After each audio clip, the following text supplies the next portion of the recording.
Yardım edeyim mi? Sen de seni bırakamıyorum kardeşim benim. İyi tut kamerayı.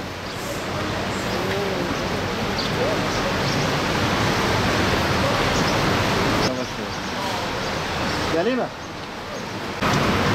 Şimdi ben düşmeyeyim orada bismillah. Teyzem yavaş git.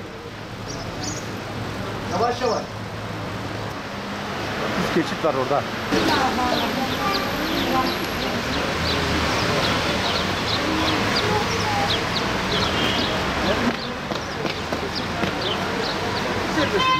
Adam dikkat et.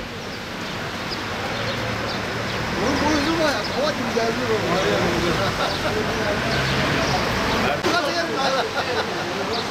Hava şimdi zaten. Sınavda çorba. Tamam mı?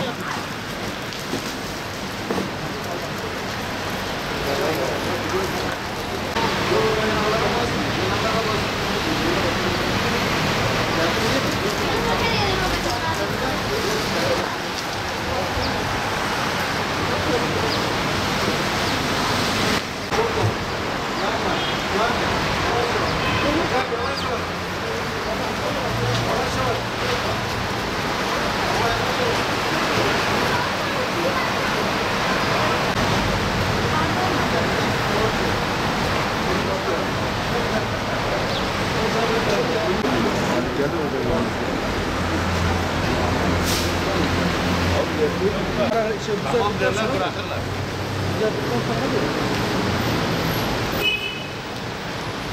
Öbür taraftan yeter. Bırak hayvan. Ya Allah'ın ya bir sağ çekmesin gibi abi. Nasıl şimdi çekip buradan bir şeyler yapalım.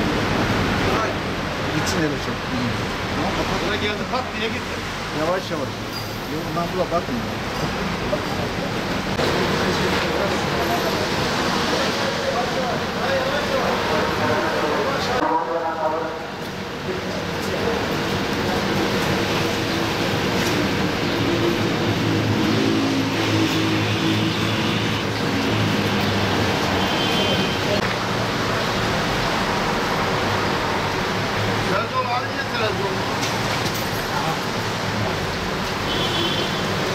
Atarsa bravo gelin, tebrik ederim.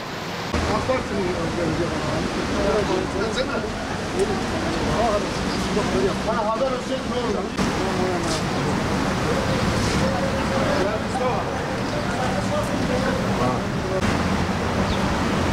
Abi hangi bana? Hangi bana? Abi hangi bana? Ne zaman çıkardın? Abi gel. Düşecek var abi iyice. O geliyor zaten.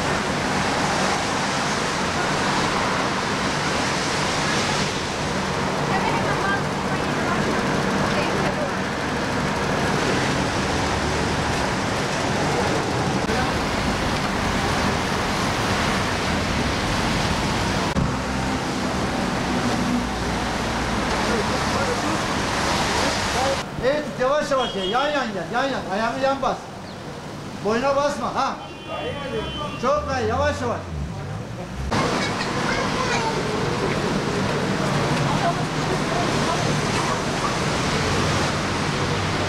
Valla belediyenin gerektiği kadar şu anda sanırım çalışıyor bazı bölgelerde. Ben gelirken de gördüm.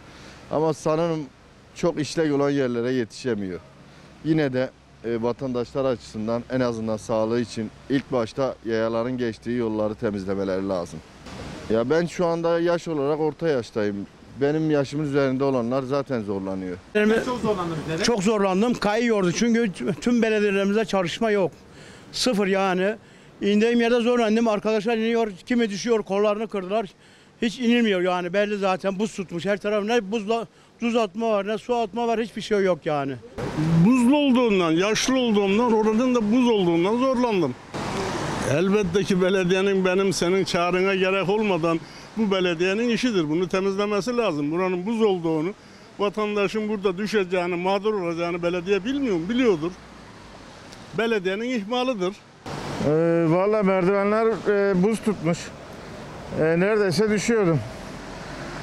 Temizlenmesi gerekir. Gerektiği halde temizlenmiyor. Demek ki vatandaş, kaydı, bir tanesi kaydı. Kaydı, düştü bir tanesi hemen. Bu üst geçte inerken işte düştüm. Yani parmağımı da incittim. Cenab-ı Allah bize yani yardım etti. Şimdi buraya tuz etmesi lazım, tuzlaması lazım. Ya da işçiler gel buraya temizlemesi lazım. Yani yapabilecek bir şey yok. Bir bayan gene düştü. Sıkıntılı. Yani yapabilecek bir şey yok. Artık belediye buraya bakması lazım. Bu arada eşim son anda düşecekti. O geldi tuttu. Ona bakarken ben düştüm. Yani parmağımı da incittim zaten belediye. Sıkıntılı. Yani iyi ki biraz bir şey kar yağdı da temizlemesi lazımdı.